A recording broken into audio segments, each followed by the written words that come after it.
zašto ćutiš kad te svi pitamo za Anjino obraćanje? Tini, reci nešto na tu temu, ona tebe kanali gde stigne, ti ćutiš o njoj.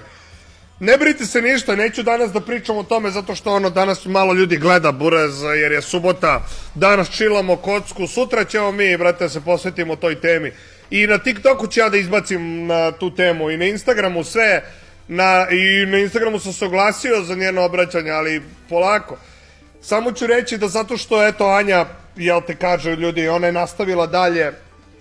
nju više ne zanima ništa, ona je nova osoba, bla bla bla, otišla u Dubai, a svaku priliku koju ima da proba da mi ukanali, ona uzima, znači lajkovala i Odžiru klip, javlja se ovoj kurvetini, znaš, baš onako bedna, zato i zbog toga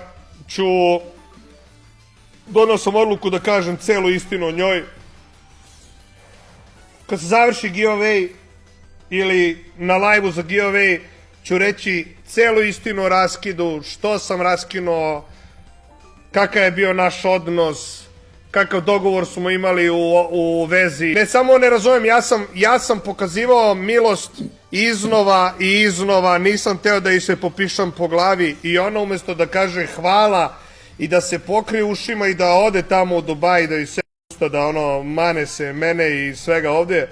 ona i dalje